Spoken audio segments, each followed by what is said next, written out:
My name is Jill Bowen, CEO of Northwestern Medical Center, and your host of the NMC Health Beat Show, dedicated to discussing important healthcare topics of interest to our community. Today we're going to be cooking again with Jonathan Newhard, who is the sous chef on our restaurant and catering team at Northwestern Medical Center. On today's show, we're going to be working with some healthy fats and talking about how to choose the good fats for your diet. And back by popular demand is our sous chef, Kate Laddison. So thanks for joining us. Absolutely. It's always so much fun. I agree. Okay, so we're going to be talking about fats. That's right. You know, when you think back along 80s, 90s, whatever, you know, we talked about fats as being the leading issue for obesity. And then when we started to go into those low-fat diets, people were still gaining weight, and we realized it was about sugar. And then we started thinking about, wait a minute, we need fats in our diet. So it's great that we're talking today about healthy fats because it's important to have fats in our diet. So thank you for being here and talking about healthy fats. Yeah, well, you know, fat is a nutrient that your body needs, just like protein and carbohydrates. The thing is, there are many different kinds of fats. And some of the fats are bad. Some of the fats fit all the demonization that people were saying back when everybody was going, you know, low-fat diets and whatnot. But there are other fats that our bodies really need. They're fats that help us regulate all our systems. They're fats that make us feel full and satiated when we're eating. And they're fats that contain chemicals that can even help us lose weight. So the main thing is learning the difference between these fats. The bad fats are saturated fats, and trans fats. The good fats are more like your omega-3 fatty acids and your unsaturated fats. So bad fats, saturated. Yes. Okay. Bad fats saturated, good fats unsaturated. All right. All right, so let's talk about the unsaturated. So when you think about where do we get those sources of those healthy unsaturated? The healthy unsaturated fats are found predominantly from vegetable sources or from fish sources. So a great example with some of our top unsaturated fat sources, we've got avocados. Avocados are 77% fat. They're also high in fiber, believe it or not, as soft and delicious as they are. I love avocados. Me too. Probably a no-brainer would be extra virgin olive oil, which is made from olives, right? It's just a fatty fruit from a tree that is squeezed, and so we get the fat out. That's how we have our olive oil. Other sources of those good, healthy fats, fatty fish. I brought some salmon today. Trout is also a fatty fish. Tuna, sardines, and anchovies. Those fish that you think of as kind of fishy flavored come in a can. They are fishy flavored, but if you can learn to enjoy the taste or get past the taste, they're good for you. Okay, I didn't realize the trout omega-3s. was a fatty fish. Yeah, it sure is. Other sources, whole eggs. A lot of people started eliminating the yolks when they went to the low-fat diets, but the yolk of the egg is where the healthy fats are that are so good for us. Okay. If you think about it, we've talked about seeds in the past, and an egg is a chicken seed. So it contains everything Never thought of it that way. that the little baby chick needs to grow up, right? Yeah, so, that's true. And all that nutrient is in the yolk. And my last, but certainly not least, fun source of healthy fats is chocolate. We're going to talk about chocolate. I love So that. chocolate is a good source of fat. It's full of antioxidants, which help fight cancer. An important thing to remember, though, is straight up chocolate is very, very bitter. And when people make chocolate, they mix in other things, right? So when you have milk chocolate, you're getting chocolate that's mixed with milk, sugar, vanilla flavoring, all those things that help sweeten that bitter chocolate flavor and make it more approachable to our palates. So if you really want to like nail down the healthy chocolate, you want to have something that's 60% cacao or greater. So I brought us today just a couple samples. You can find chocolate at the grocery store that's well over 60%. And they advertise it as Midnight Reverie and Twilight Delight, just sort of highlighting the darkness of the dark chocolate. But you're looking for something over 60%. Yes. And then you're in the good zone. Right. Another thing to think about is what to look for to know you're avoiding the bad fats, the saturated fats. Okay, so the reason a fat is saturated, called that, is because all those little molecules are fully bonded with hydrogen atoms, which keeps the fat from melting at room temperature. That's the key. Okay, so if you have something that's a fat that stays solid at room temperature, butter. Lard, vegetable shortening, Crisco, margarine, that's a saturated fat. So Those are the ones to stay away from. those hydrogen atoms, without getting too into chemistry of it, break off the fats when your body digests them, especially the ones that are man-made, like the margarines Sure. and the Criscos. And those hydrogen atoms become what are called free radicals, floating around in your body, and they need something to stick to, and they've been linked to certain cancers. So it's maybe doing a wiser science to avoid show, that. too. No, my gosh. Food is science, and there's so much behind it. So Wow. that's how you look out for the bad fats. Yeah. Some examples of the good ones. That's great. It's good to know that, they're not, you have to be thoughtful about the fats that you choose. Yes. They're not all bad. There are some good ones. Definitely. So in bringing these good fats, I've brought almost all of the ingredients for a lovely salad that we can all share together that is going to incorporate a whole bunch of healthy fats all together in one. Great. I'm not going to put the chocolate in it. Okay. Oh. We could have that later. Chocolate-covered salmon. So this is Maybe on the side. Yeah, we could have dessert. a seared salmon over an arugula salad, which we'll start our salmon first. Okay. Very easy. Now, we talked about how salmon is a fatty fish. When we put oil in a pan to cook, we're adding fat to the pan, right? Because fat, in addition to being good or bad for us, depending on what kind it is a great medium for heat. Kind of like we spoke of a little bit when we talked about the great benefits of nuts. So, I'm just putting a little bit of olive oil in this pan. And you stressed extra virgin oils, right? So, I mean, Yes. is there a remark that you have on that, on what type of olive oil you get? Extra virgin seemed to be a highlight for you when you... I like extra virgin because of the flavor. Okay. You have different grades of olive oil. Extra virgin is the next one down. Light comes after that. Yeah. And each step is a little bit more filtered, a tiny bit more processed. Not I super see. duper. It's not going to make it bad for you. I like extra virgin because of the flavor. It is more expensive to buy extra virgin versus buying light olive oil.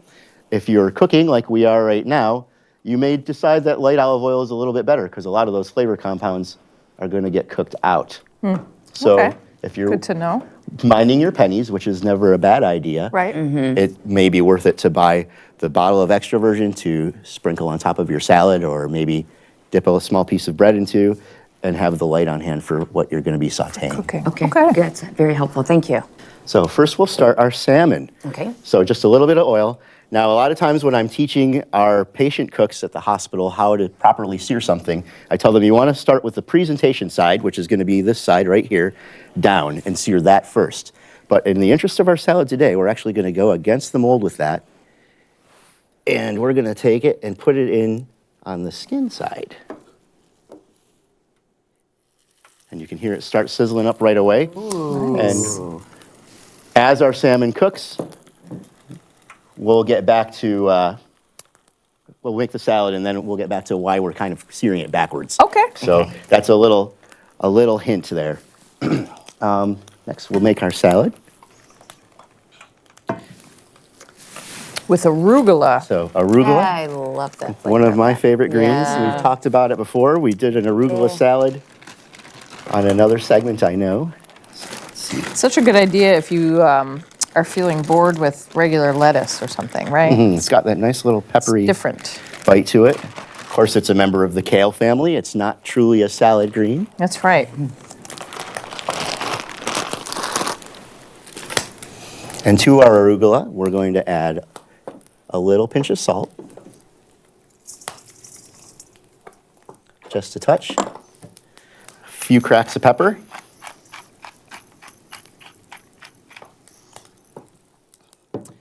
And we'll start over here. These are sunflower seeds, which Just like our eggs, and just like when we talked about nuts, seeds are fantastic from a health perspective. All the nutrients to support that little tiny growing sunflower are right inside of there. And we can get those nutrients from our sunflower seeds when we eat them too. And it's nice to have the crunch. Yeah. Adds texture to your salad. And before we dress the salad, let's go over how to cut an avocado. Ooh. Yes. So this is something a lot of people might find daunting if they haven't been familiar with it. Avocado has a big round pit in the middle. So I like to start right there where you can see where the stem was attached. Go in with my knife, and I'm actually spinning the avocado, not the knife. Like so, and then give a little twist. Look at and you that. get your two halves. Beautiful. Pretty good. And then you can take your knife, pop it in there, and whoop, give a twist, if I can get it. Oh, it doesn't You want have a to twist. stubborn avocado Slightly today. underripe. There we go. There we go. Get that out. Carefully take the pit off of the knife. You certainly don't want to do yourself any damage. Now, this is a little underripe, but we'll see if it's going to work. I like to try and quarter. And if we're lucky, we'll be able to peel the skin right Oh, look off at of that. our fingers. Yeah, this is a good question. How do you cut your avocado? So I know a lot of people like to take a half and take their knife and kind of Yeah, that's how I do it. do a crosshatch, and then you can take a spoon and scoop Just out, and scoop you've it out. got diced Yeah. already. Okay, yeah. Different ways to do it. But for my purposes today, I think this You is want going a to slice. come out a little bit prettier. There's such a nice color, too. Because you eat with your eyes, right? Sure do. Sure do. You do. That's a very important part, everything. And when they're soft, when you feel them soft, they're still good. Oh, yes. Yeah. When you pick out an avocado at the store, you definitely want it to have a little bit of give to it. If you want to put a little pressure with your thumb on there. And And what about if they're really soft, or if you've had one at your house and it it's gets gotten soft, is soft. it still good to? if it's really super soft, it's worth opening up and taking a look. Okay. And what do you- you look for? Start seeing, actually, we can show you right here. You see that little discoloration right there? Yes. That part we're going to cut off and discard. Okay. So So if as long as it's green or the as kind long of as the it's green, yellowish. yep. Another Okay. thing you'll find if you have an avocado that's spoiling due to being a little too old is it will have almost what looks like bruises through the flesh. Yes. They'll almost Yeah, like sure. a grayish color. Yes. And depending on what you're going to do with it, it's not going to make you sick. Obviously, if it smells bad and it's very old, definitely throw sure. it. But Oh, look at that. flip that over. It's not going to make you sick if you're making guacamole or something where you're going to mash it up anyway. Then Right. you may as well save the bruised part and go ahead and use it. Okay, good to know. So I cut these like this on purpose because I was thinking we'd do something like this. A few little cuts through there. Whoop. It is a little underripe. It's easier with a ripe one. And then when we get to our salad, we can kind of fan them out. Fan it out. Beautiful. So let's try doing it this way, at this angle.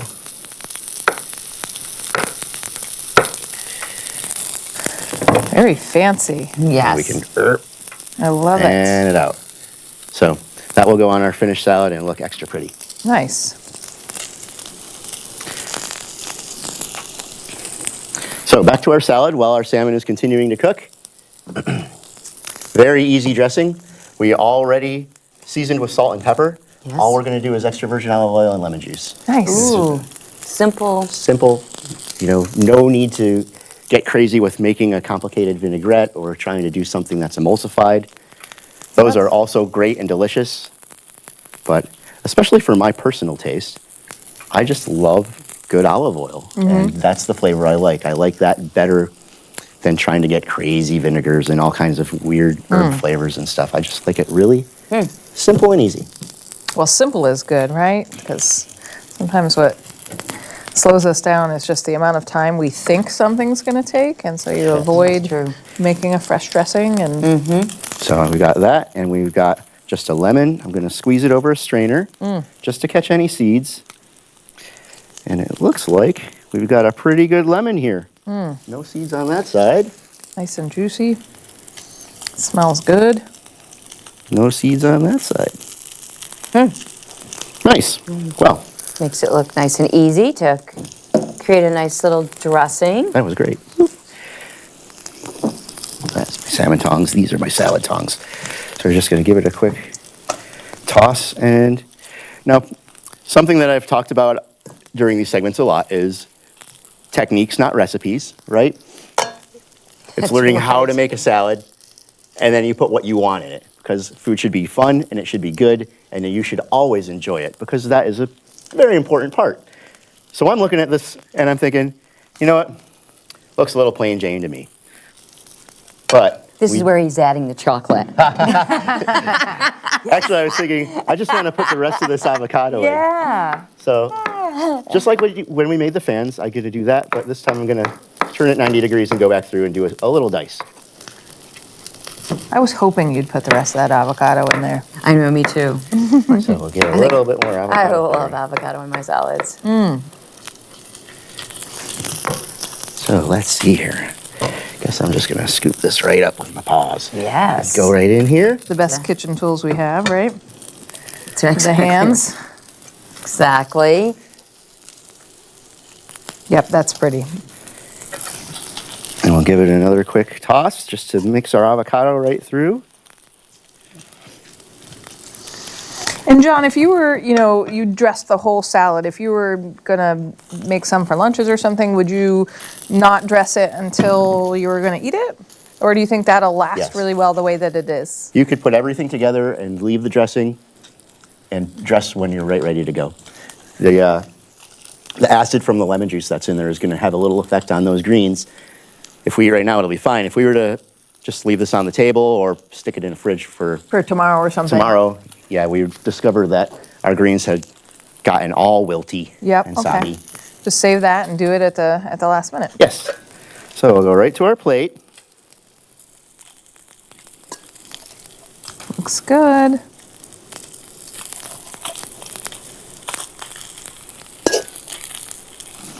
Do a nice pile there.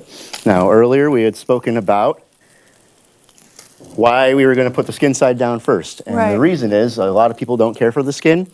It's a little crispy here, and sure, it's certainly delicious. If you cook the skin side first, if all has gone as we planned, then you can just very take it gently off. lift the skin right off. Look at that. So you've got your salmon peeled Yes. and ready to go. Excellent. We'll turn off our Excellent. burner. So normally you would say presentation side first. But if you look at our presentation Oh, it's side, beautiful. we've still got a really nice sear on there. Yeah. Boy. So that you could get the beautiful sear on it. I and know have it they're look so nice. drooling watching I know. this right So- now. And we have it like right, Right here. Smells good. Avocado fans on that we made to decorate. And we're pretty much ready to go. Now, we did do the salmon kind of in a rush because of trying to make things quick for TV, so the thicker end is a little bit underdone at this point. The fatter end is It's all cooked all set. the way through. Okay.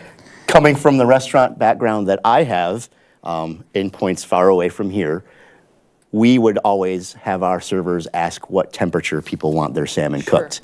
So it is perfectly safe to eat undercooked salmon, just like if you were to order it in a sushi bar. Okay. I had guests order their salmon medium rare in the past, and it was quite fine.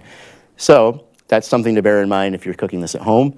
And if you want to try your salmon a little bit less cooked, as you're cooking, just like we were able to take the skin off because of those oils, the healthy fats underneath rendered and came out, the more you cook, you're going to lose some of your healthy fats. Gotcha. Okay. Not enough that I'm advocating only eating raw fish. Right. Certainly, make it how you like it. But you don't have to be afraid of eating the undercooked fish. And there are some small, but they're there, health benefits to doing that as well. Gotcha. Wow. That's good to know. Wonderful. So, Wow. shall we dig in? Oh, yes. Yours always looks prettier than what I design right at home. I just want you to know. It's like well. you have the touch. arch, the Yeah. touch. I don't know. The part of it, I could go into how to make the sear look good. You notice we talked a lot, and I didn't touch it. And you just No. let it sit in the I'm thinking, pan. is that going to burn on? But you just know, kind of. Resist the urge. If you're doing this with your salmon, It doesn't have a chance. All that brown is actually some of the sugars that occur in the salmon naturally turning into caramel. That's why people like browned meat, seared, Anything, yeah, brown right. anything basically, is because you're making sugar. You're making caramel out of the sugars that occur naturally that in whatever you're flavor browning. that's- Even if it's a piece of fennel, a fennel bulb cut in half. Whew. Great example. Yeah. Delicious. Fennel's naturally sweet, but when you get that brown on that flat side, the sweetness comes through. Same thing with slicing a thick slab of onion and putting it down on the grill. You're making a little bit of caramel, just enough to get that flavor. You just want to put it on and leave it and Wow. let that develop. Yeah. Wow, So, all right. So should we shall we dive dig in? in? Dig in. Yeah, I want to make sure you get some of this avocado opportunity here. Go ahead, No, Jill, you you- please. Thanks. No. I'll go on this side. Yeah. What does that side look like? Okay. See? All right. It's Yeah, not too bad. Sure. It's about halfway right now. Okay. All right. And this is something where if you were doing this with a thicker piece of salmon like this at home, you could leave it in the pan until you got that nice brown and then transfer it over and put it on a little sheet tray and finish it off in the oven. That's delicious. That is a beautiful thing. Thank you. The salmon and the you. arugula together. What a great pairing. It is. It's beautiful. Wow, well, that was fun. We could just keep talking and eating, but I'm sure our guests would like us to wrap up because you know what they're going to do? They're going to go make this evening. They're going to, this weekend, they're going to try this because it's so simple and it is so tasty. So thank you, both of you, for being on the show today.